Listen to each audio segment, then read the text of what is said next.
All right. Good afternoon. Friday the 13th. Oh my gosh, I didn't even realize that, Yeah, Bob. day before Valentine's Day. This is the live recording of the Coach Bozz Show.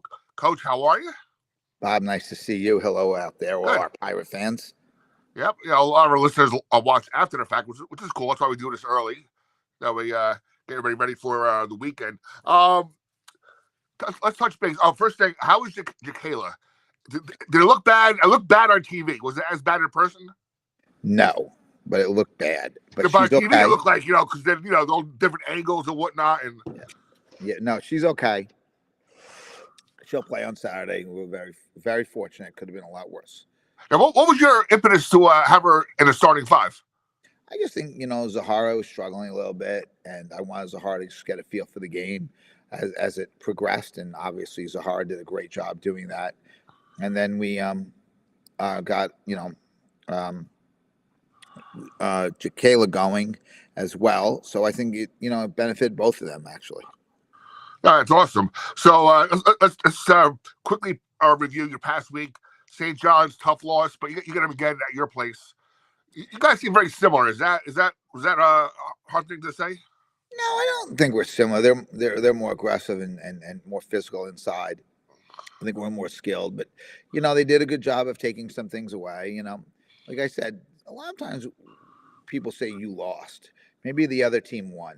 And Yeah, I thought their two forwards, Wyatt and Albies, really took it to us inside, and their guard play, just was a little more physical than our guard play. So we have to get more physical, especially as the year ends, and we did against Marquette. And I give the kids a lot of credit. They took it to heart, and we could have just said, another loss, we're not going to be. But we went on Marquette for the second time in school history and swept them for the first time.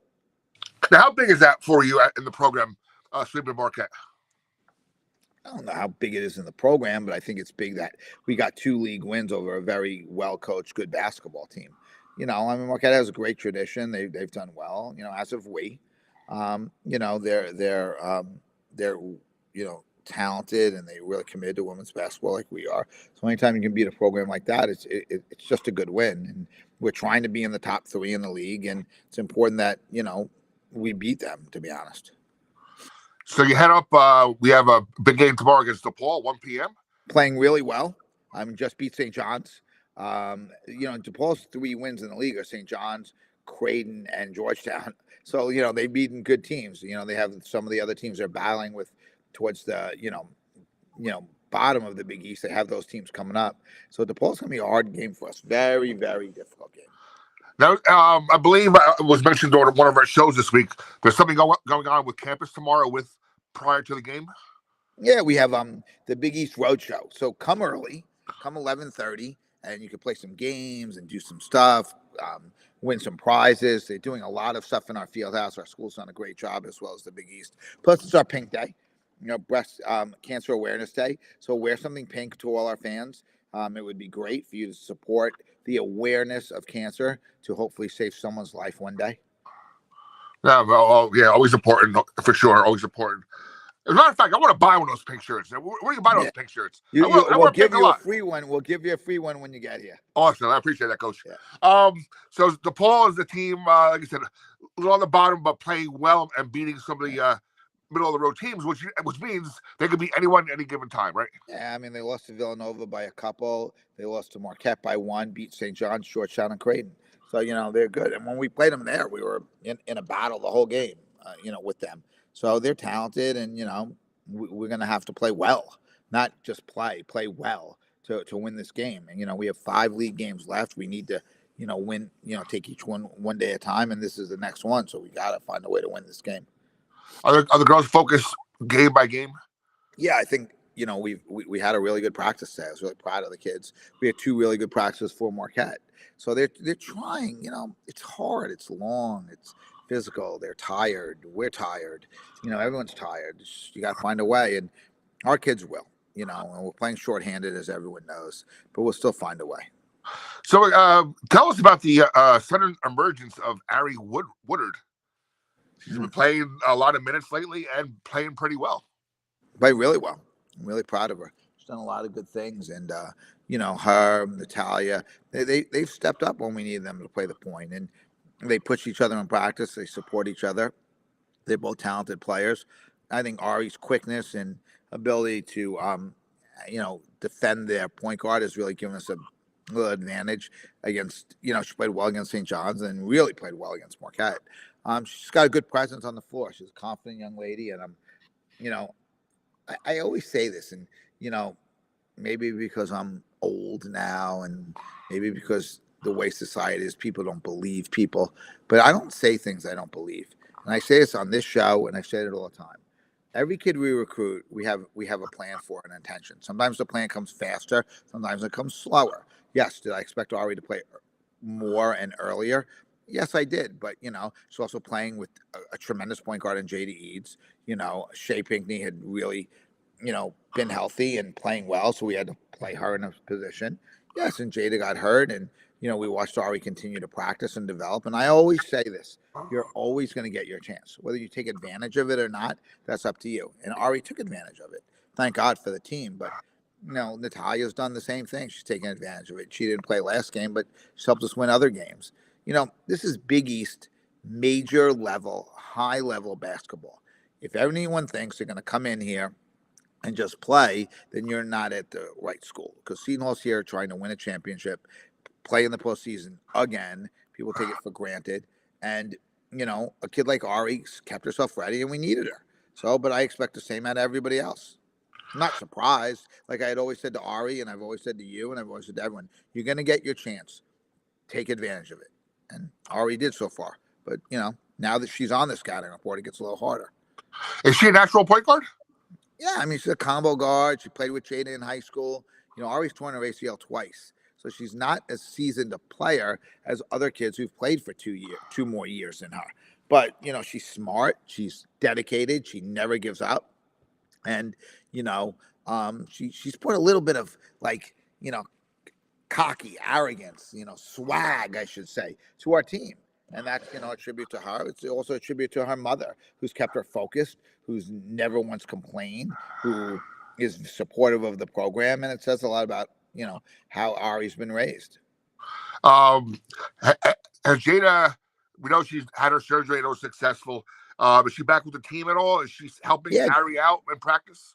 Absolutely. They're good friends. They've been together for a long time. They played in the same high school program. Jada was back at practice today and, coaching and probably getting gray hair. But Jada's a great leader, and Jada's an amazing person, as we know. Jada will come back stronger than ever, and she's going to help every day that she's here to her team to win, whether she's on the floor or on the sideline.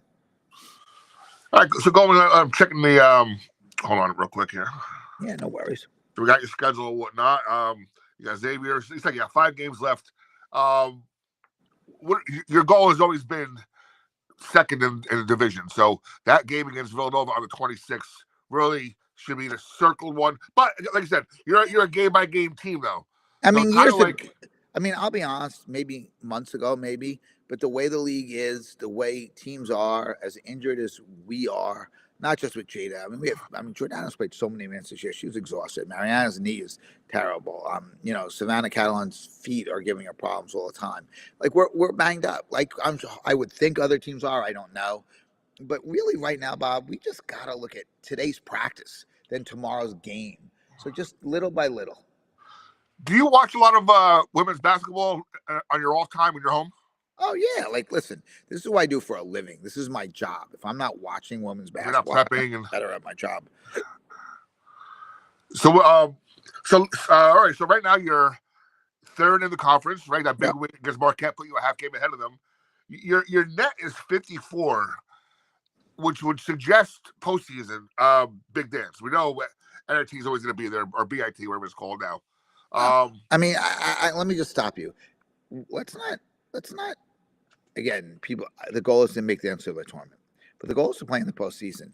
And there's only 32 teams that get to play in the BIT, and it's not the NCAA tournament. But there's a lot of advantages to it too. You play home games, you get your crowd gets to see you play more.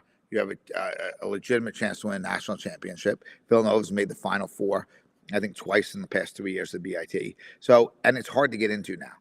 It's really hard because there's only 32 teams. So if we even qualify for that, it's an accomplishment. Now our goal is still to make the NCAA's. It's right in front of us, but are we going to have to win probably out or a majority of our games? Yeah, probably. But I don't look at it that way. I only look at today's practice and tomorrow's game. Really, that's all I can look at because, the way things are, the bias against the Big East women is disgusting. I mean, it's taking nothing away from the A10 or the Ivy League or the, Horizon League. They're all great leagues, but they're not the Big East, and they certainly don't play with UConn in their league. So until you do that, please don't compare yourself to the Big East, please, because you're embarrassing yourself, to be honest with you, because your league does not compare to our league with UConn in it. It doesn't. And UConn just beat Tennessee by 30 in the second half. They beat Notre Dame by 40. So to think UConn wouldn't go into those leagues and be a dominant team, you're being naive as well. And if you put them in leagues that think they're parallel to us, they'd beat you guys by 50 and 60. They only beat us by 35. But I mean, they beat Notre Dame by more. They beat Tennessee by more and a half than they beat Seton Hall. So I know it's a long-winded question, didn't even ask, but I had to get out there. Our league is strong. The middle to bottom of our league would blow any other league in the non-Power 4 away. I would put our 2, 3, 4 teams up against any of their 2, 3, 4 teams in 1 second. And that's not a knock on them. We have good teams. They have good teams. And I certainly will challenge our number 1 team against their number 1 team. All right, my guy Nick, who I think will be there tomorrow. 1 game at a time, survive in advance. A very fun season so far. UConn is in a league of their own.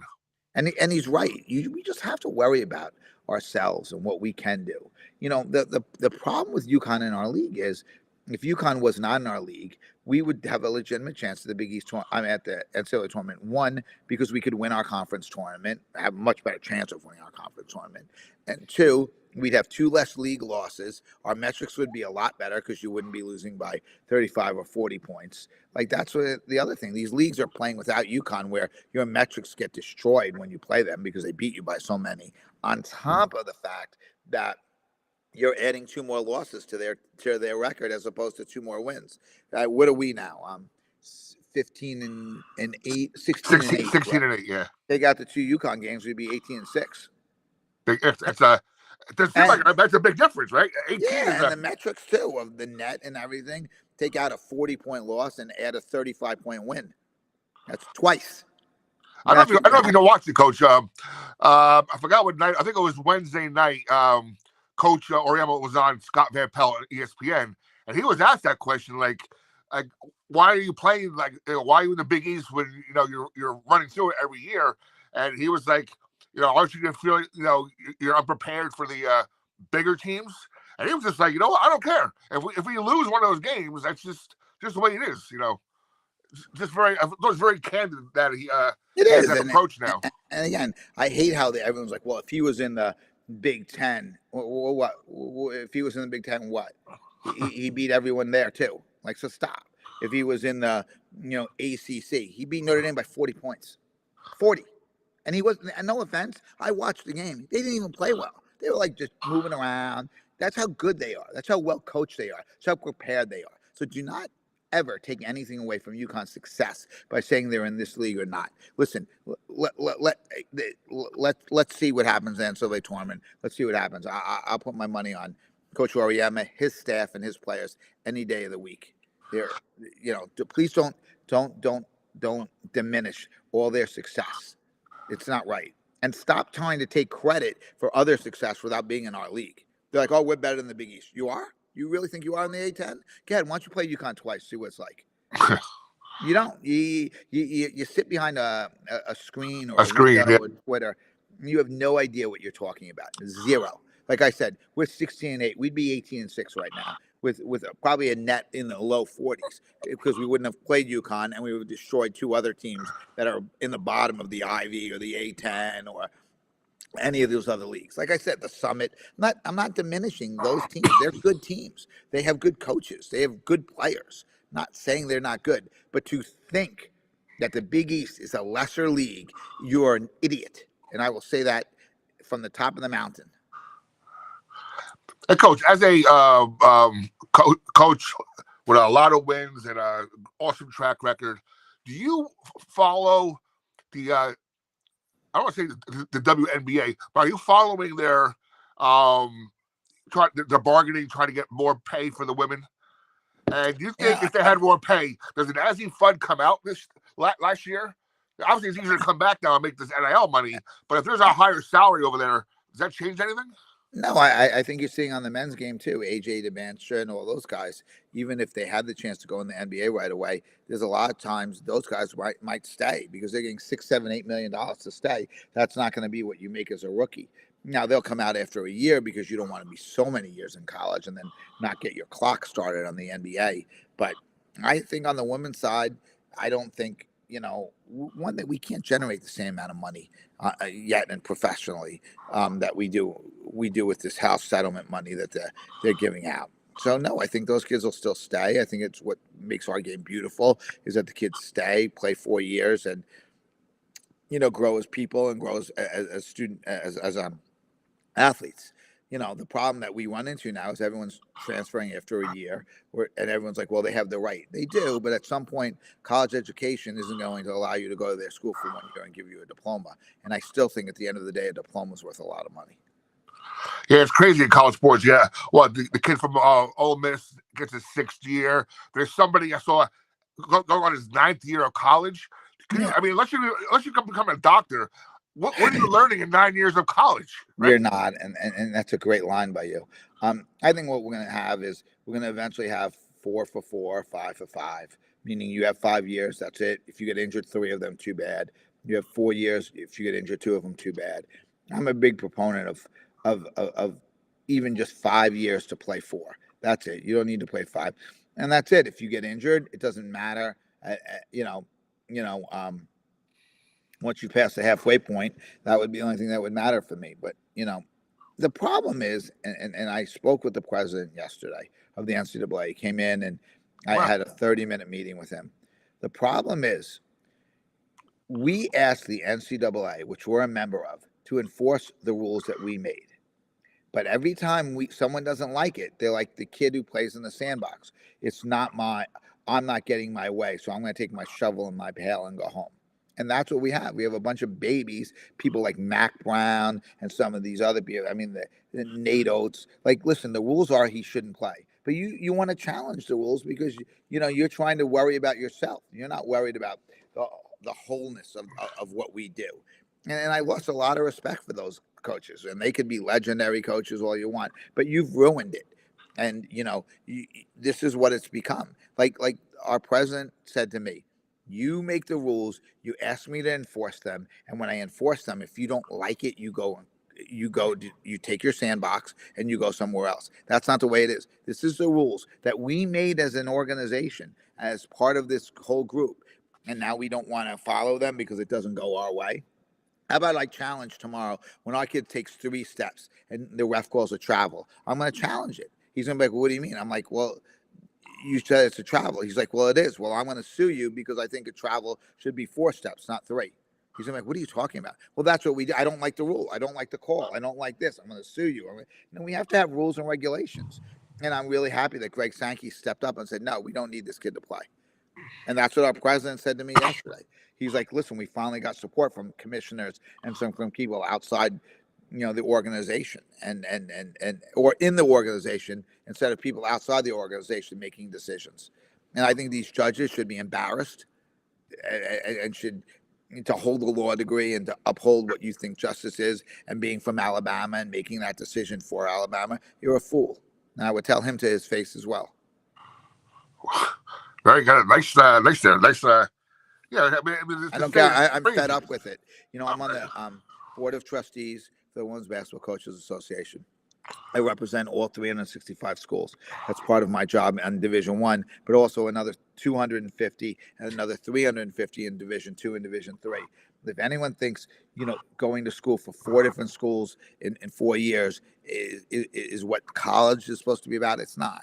And the whole premise of, well, coaches can leave. There's no coach that's coached at 4 different schools in 4 years. That doesn't happen. So stop with that too. We need to get a degree. That's what this is first and foremost. They should have the right to earn their money. I agree with that 100%. But at some point, if the NCAA says this is the rule, then we have to follow it, not sue every time we don't get our way. Yeah, I agree. Coach, one more question. I know Yeah. we'll see you tomorrow. Just advise there's no pressure tomorrow, so this will be our last chance to talk. Yep. Now, speaking of portal, NIL, and whatnot, we know Coach Cassandra is your recruiting coordinator. Yep. Are you already? I mean, are there members of your coaching staff who are already watching games, identifying any potential for next year? When does that homework start for you? No, I mean, we're always watching games, we're always taking notes. You know, kids that we've recruited in the past, if they're not playing or something, it's something that we keep in the back of our mind. But I got too much to worry about right now with our current players. Like, they're my family. They're part of our family. And if I'm taking time trying to call other coaches players, that's wrong. I'm not going to do that. Trying to call other coaches, high school coaches or AAU coaches, is she going to leave? Why? I don't want them doing it to me. I wouldn't do it to them. And right now, Bobby, I've made it clear to my staff, the only people who matter are our current players. We need to try and get better every day, be the best we can. And at the end of the year, hopefully they'll stay. If they don't want to stay, then we'll have an opportunity to go out and get other players. But right now, we are 101% focused on what Seton Hall women's basketball and our current players are. Oh, one more question popped in my head. More of a fun question. Savannah Catalan, where is she? How is she progressing in like all-time scoring lists and stuff like that? Because she's I don't know. That's a freshman, right? Something that she doesn't even look at. I will tell you how she's progressing. She is one of the all-time greatest players here, and one of the all-time greatest people here. There's like no doubt in my mind that she is an amazing, amazing person raised by amazing, amazing parents who we're unbelievably blessed to have in this program. And I don't care if she finishes first, 5th, 10th, 20th, 30th in points, rebounds, assists, steals, blocks, but she is first in being a human being and first in being a Seton Hall Pirate through and through. That, keeps me. You ask me some of the reasons why I want to coach. People like Savannah Catalan, Shea Pinckney. They're, amazing people. They really are. And we have a good group. Hopefully this group will still put in the time, dedication, and commitment that those two did. But they're amazing people. All right, Coach, we'll let you go. Great interview as always. We'll see you tomorrow on campus, and I'll get there early for see what's going on in the festivities. And make sure you get some pink shirt. I will. Thank you. Thanks.